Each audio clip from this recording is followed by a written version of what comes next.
Vous avez déjà vu une femme humiliée, en plein jour, devant des élèves, filmée et moquée, simplement parce qu'elle faisait son travail. Et ensuite, vous l'avez vue se relever sans un cri, sans une insulte, et remettre ses agresseurs à leur place, avec un calme froid, une précision chirurgicale et une dignité que rien ne pouvait toucher. Ouais, c'est arrivé. Et pas à Paris, pas dans une banlieue réputée difficile. Non, ça s'est passé dans un petit village tranquille du sud-ouest, qu'on appelle Bois-Rosé, 12 000 habitants, une seule école secondaire et une communauté où tout le monde connaît tout le monde, où croit tout savoir. Mais ce lundi matin-là, personne ne connaissait son nom. Elle s'appelait Mademoiselle Renée Lamarre, nouvelle prof de littérature, transférée d'un lycée de Lyon. Pas de scandale, pas de rumeur, juste une femme calme, professionnelle, qui voulait recommencer à zéro.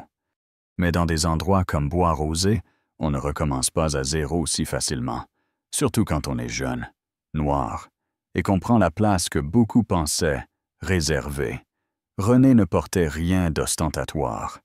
Une blouse bleu marine, un pantalon noir, une paire de mocassins propres et une fine pochette contre la poitrine. Il était à peine 8 heures. Elle traversait la cour centrale, un carré bétonné où traînaient les terminales, lançant des ballons, se croyant invincibles quand ils sont arrivés.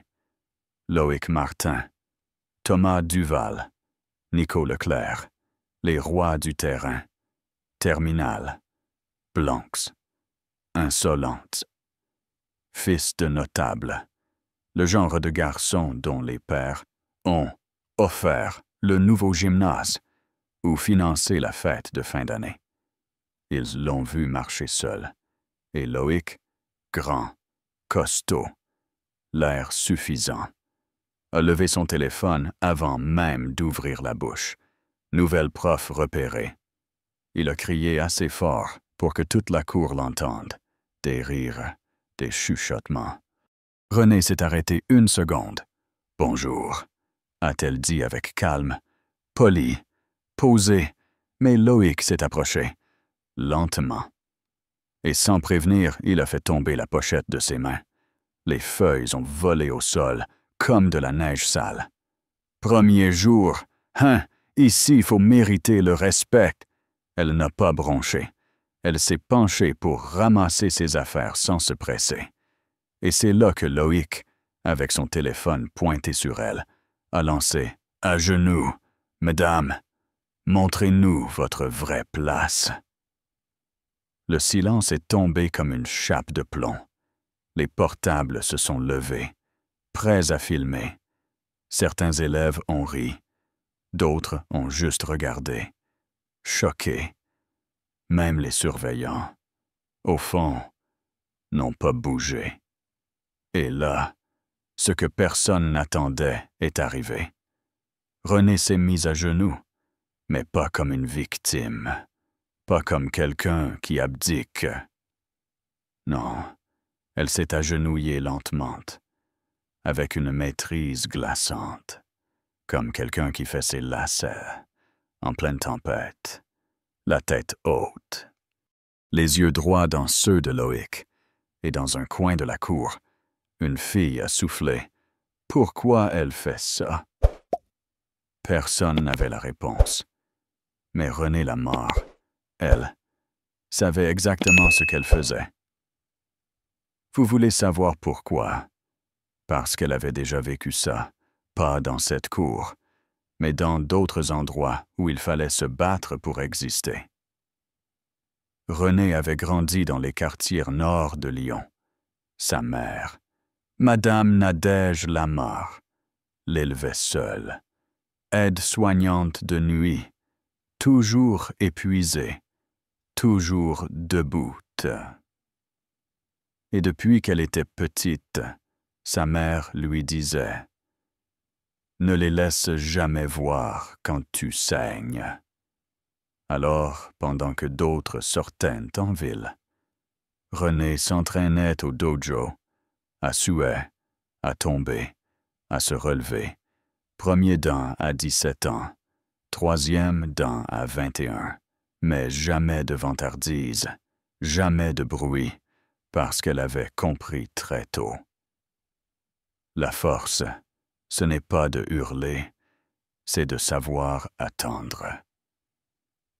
Et ce jour-là, elle a attendu, pendant que Loïc l'humiliait, pendant que ses deux copains ricanaient, pendant que des dizaines de jeunes la filmaient. Elle a attendu. Puis, elle s'est relevée, calmement, sans colère. Elle a ramassé ses feuilles, une par une, et en regardant Loïc droit dans les yeux, elle a dit « Première leçon, ne confondez jamais silence et faiblesse. » Il aurait dû comprendre, mais non. Il a ri, et il a tenté de la pousser. Erreur fatale. En une seconde, René a esquivé, agrippé son poignet, tordu son bras, et l'a projeté au sol, face contre terre. La cour a explosé de cris. Les portables tremblaient. Thomas a foncé. René a pivoté et l'a séché avec un coup de pied circulaire en pleine poitrine. Nico s'est figé. Elle n'a rien dit, juste un regard. Il a reculé. Et là, le proviseur est arrivé. Monsieur Laval, 50 ans, cravate de travers, regard paniqué. Il a vu Loïc au sol, gémissante, et a balbutié. Mademoiselle Lamar? Mais elle a sorti une carte de sa poche. Instructrice en arts martiaux, diplômée, 5 ans d'expérience, défense personnelle uniquement. Silence. Puis, ovation! Les élèves l'ont acclamé. Les profs se sont regardés, un peu gênés, un peu admiratifs. Loïc s'est relevé tant bien que mal. Son téléphone disparut. Mais ce n'était pas grave, parce que 200 autres vidéos circulaient déjà. Le lendemain, Bois-Rosé tout entier savait.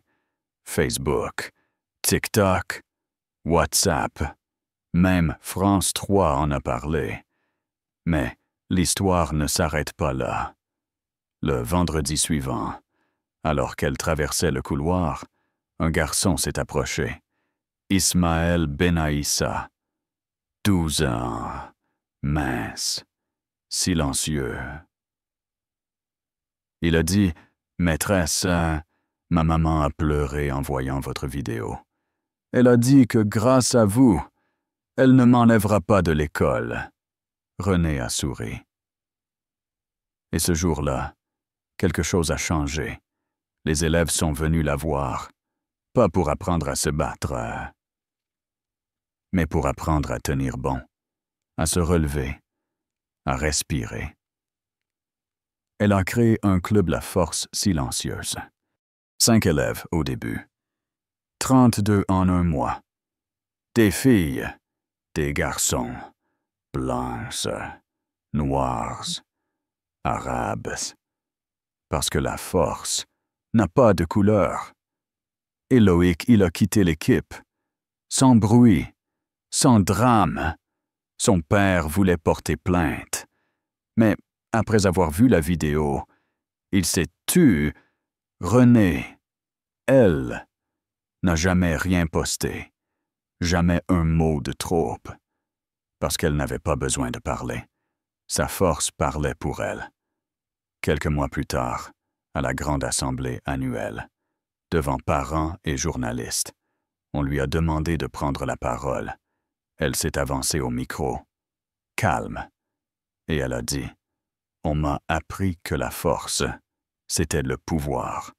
Moi, je crois que la vraie force, c'est ce qu'on fait quand le pouvoir cherche à vous humilier. » Elle a regardé les élèves, les enseignants, le siège vide de Loïc, et elle a conclu « La force, ce n'est pas crier plus fort, c'est se relever, sans un mot, quand tout le monde attend que vous tombiez.